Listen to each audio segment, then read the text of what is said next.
Every single caste has another caste below it. So you are not just being exploited, you also have somebody to exploit. For so many generations, we have seen inequalities and discrimination for so long. But now what I see is there are different flavors of such discrimination. Like now we are speaking about how global north and south are widening and climate injustice. From where will the change come? Change requires a change agent, right? We agree there is discrimination, yes. But I'm benefiting. They make 10x for every x they give me. Will I rise and rebel? I won't. In fact, one kind of expression of my rebellion would be that I want to become a stakeholder. I don't want to end the exploitation. I want to become one of the exploiters. People say to change the system, you have to participate in the system. To participate in the system means to accept the deal. And if you've already accepted the deal, how will you rebel? You can never be in the system and change the system, believe me. Rebellions should have been very easy, but they never happen.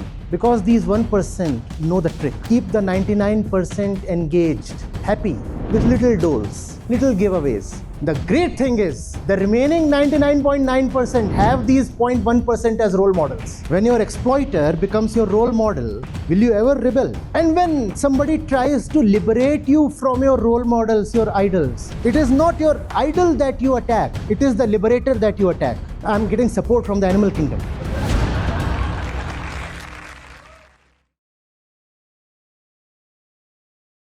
Yes. Pranam Acharya ji.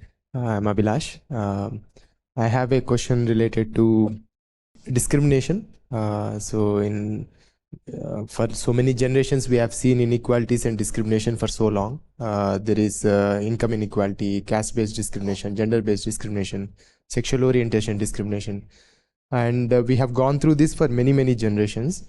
But now what I see is there are different flavors of such discrimination. Like now we are speaking about how global north and south are widening and climate injustice.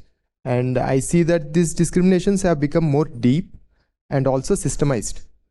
So despite having so much of violence around these discriminations, how come change is not coming up, and how come there is no effective and meaningful change happening? From where will the change come? Change requires a change agent, right? We said discrimination. So there is a party here that supposedly dominates and exploits. That's the essence of discrimination. And there is a party at the receiving end, dominated and exploited. Typically, we assume that the change will come from the dominated party, because they are the ones facing the injustice. So we assume that they will rise and rebel, and then there would be an end to the discrimination and we'll have a fairer order. You know, we should appreciate it. The beauty of all kinds of discriminatory systems is that they enable the exploited party to have a stake in the discrimination. So now who is going to rally for the change? For change to happen, somebody has to be a change agent. If the change agent feels that I am not being exploited, instead, I too am a beneficiary, I too am a stakeholder in this discriminatory process. We agree there is discrimination, yes. But I'm benefiting. I'm benefiting. No. And that's what kind of foolproofs and immortalizes the discriminatory systems. You're getting it?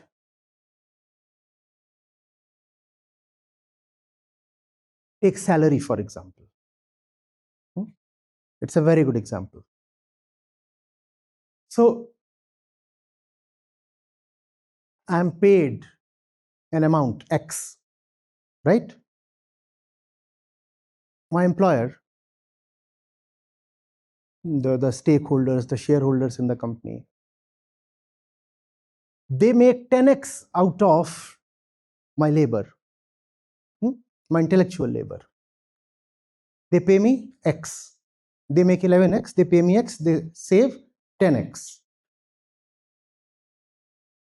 But this X enables me to run my household and fulfill my dreams.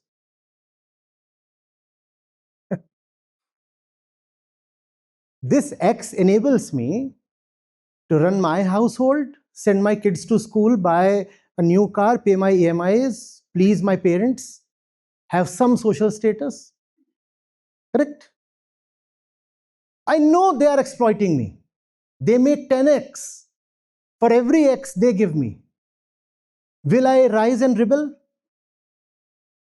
Will I rise and rebel? I won't. In fact, one kind of expression of my rebellion would be that I want to become a stakeholder. I don't want to end the exploitation. I want to become one of the exploiters. That's the distorted kind of rebellion that we express. Startups. Yes. Why be a salaried employee? Be the exploiter, the shark himself.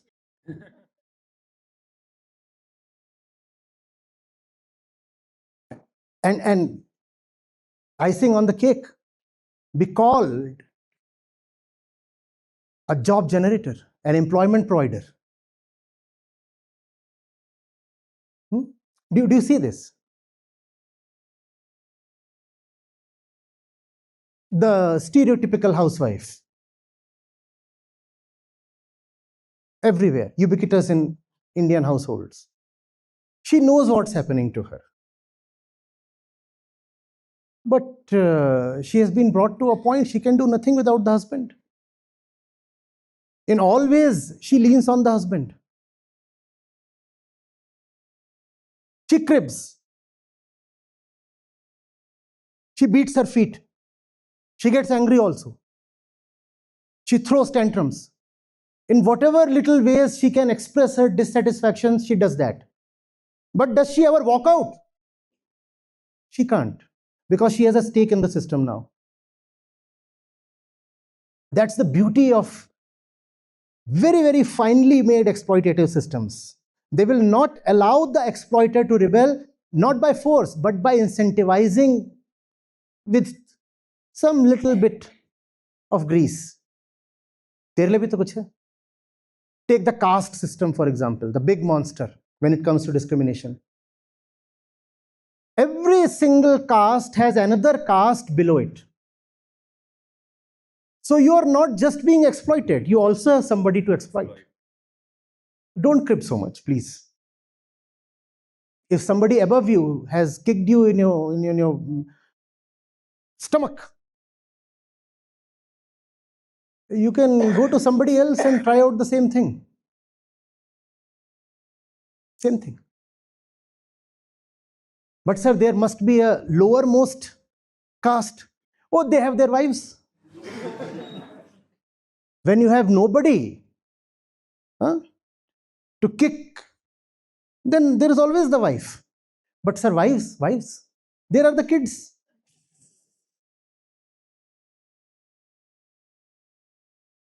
Everybody has some stake in the system. There can be rebellion only when somebody decides, I do not want what the system is giving me. I disown, I quit. I refuse to partake. I'm not taking what you're giving me. Because the system does not exploit you for nothing, not for free. It bribes you into submission. You are being bribed to get exploited. You see, you remain in the house. I will provide you food on the table and some money for household expenses and also for your shopping. Fine. You can have discretionary expenditures as well. 2 lakhs I earn, 10% is yours, 20,000. And I won't question you. This is your discretionary amount. Do whatever you want to do. I'm happy, fine. And if I today go out as a woman and look for a job, it's possible that I might not begin with a 20K monthly package. It is possible. It is possible.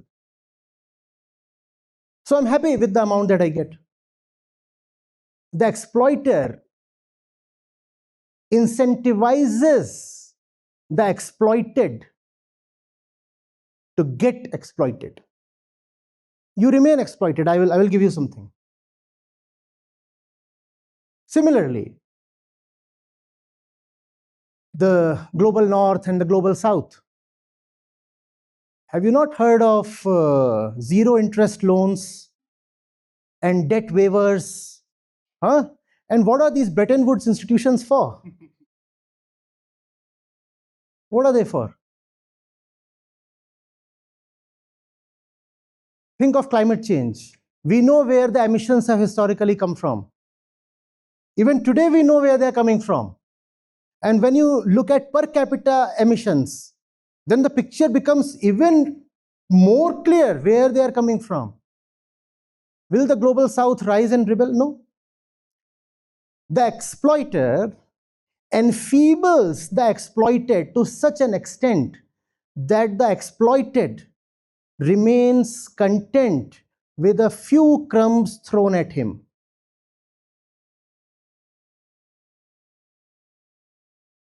Instead of cleaning up our own industries, we'll provide you loans so that you can set up carbon neutral industries. Wow. Such charity.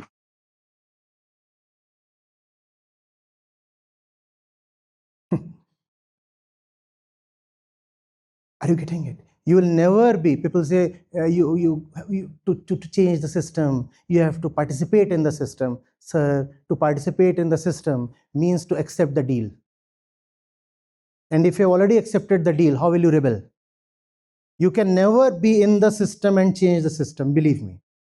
Else I too would have been in some corporate and happily doing the regular stuff. You cannot be an insider and change things from within. Not possible. How will a bureaucrat challenge a minister? Please tell me. It is neither theoretically nor practically possible. Yet some kind of challenge can be posed. And that can make the bureaucrat feel very morally upright. You know, some little MLA, and he wanted to do such a thing in my district, and I, as the DM, didn't allow him to do this. See, that's the power of bureaucracy. Sir, that's a very little thing that you can do. And you are a very junior officer, the DM. You cannot bring about real change from within bureaucracy, because bureaucracy is meant to toe the line. That's the very definition. You cannot violate your definition.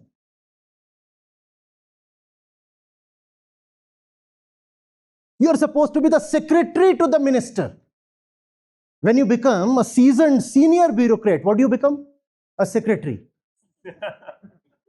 And look at the damn daring and gumption. You're saying, I challenge the system as a secretary. And a secretary is somebody very senior.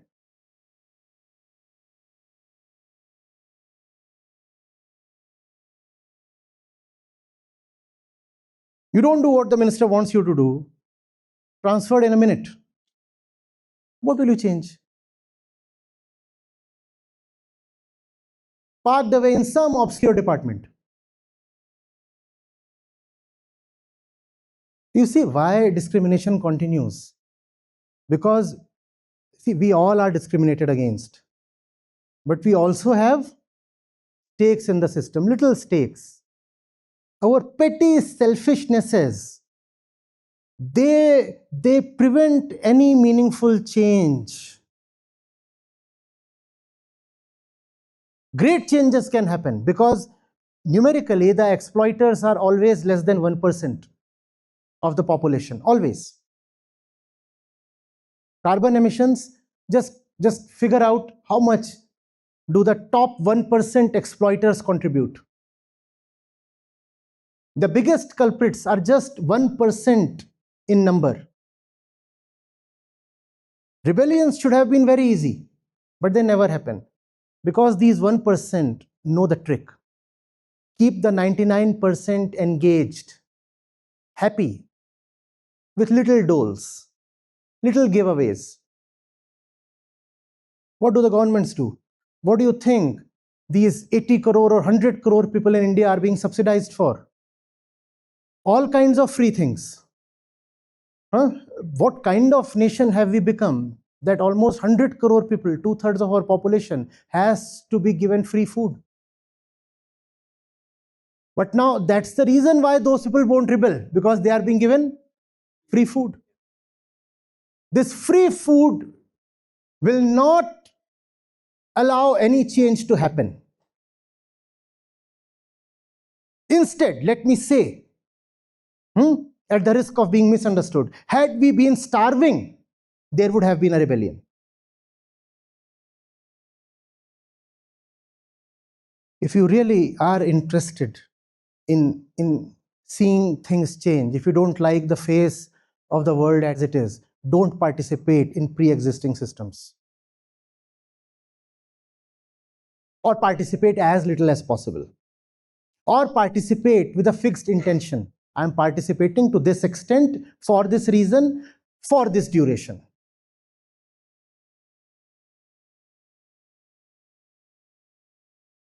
And if you have the intention to join the exploiters, join the ranks of exploiters, become one of them. Why one of them? Become the top exploiter. Then fine. Then you must enter the system. And that's what we enter the system for, right? Somebody asks you, where do you see yourself 15 or 20 years in the future? I'll be the CEO of such and such place. Or I'll be running my own thing.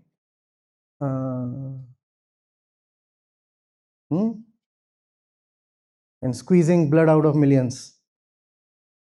Who is responsible for the mess this planet is currently in? Not the entire humanity, sir. Businesses are inanimate things. We are talking of persons here. When you say businesses, what you mean is persons. Just the top 1%, not even top 1%, 0.1% of humanity is what has brought this planet to the brink of extinction. Just 0.1%. The great thing is, the remaining 99.9% have these 0.1% as role models. I venerate Elon Musk and his 14 kids.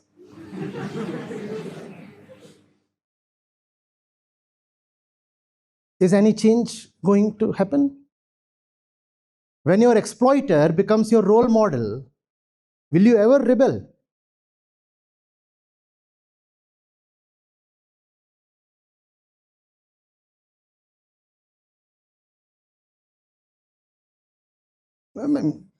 Makes us feel very stupid internally, right? Our role model is our exploiter. Show me one role model in pop culture who is not an exploiter. That's the depth of our collective stupidity. Show me one celebrity selling things to you on the TV screen who is not exploiting you. Am I selling things to you on the TV screen?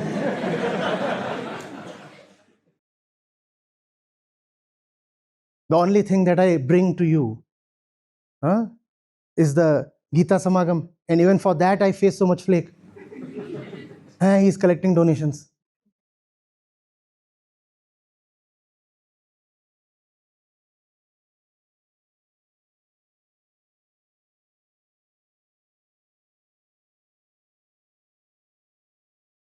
Think of it. Show me one celebrity. Show me one celebrity who is not an exploiter. Look at a school kid.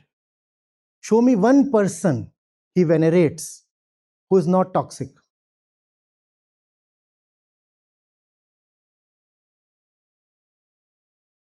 Think of the person, the face, who can command a rally of 1 lakh people or 5 lakh people or 10 lakh people.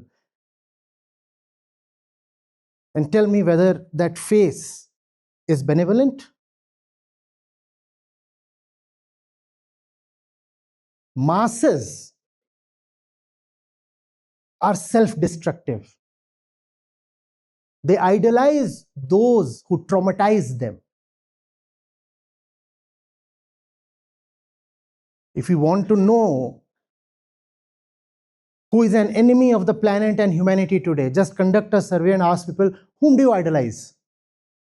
The biggest idol will be the biggest culprit. Now tell me, from where is a rebellion going to spring up? And when somebody tries to liberate you from your role models, your idols, it is not your idol that you attack, it is the liberator that you attack.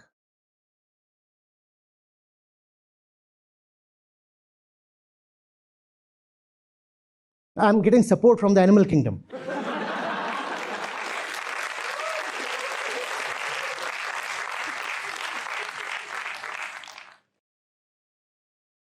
If I come and tell you, you have been fooled all these years, all these centuries, you get very angry, not at the people who fooled you, but at the one who is telling you that you have been fooled.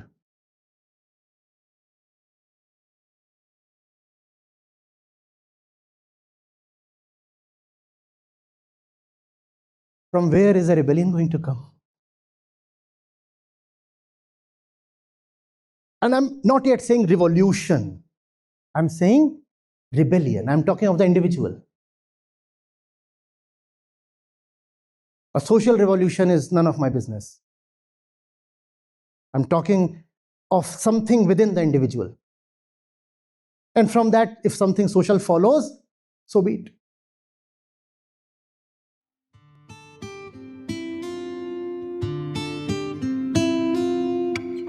Hi everyone. So I'm Madhavan. I'm from US. I live in Charlotte.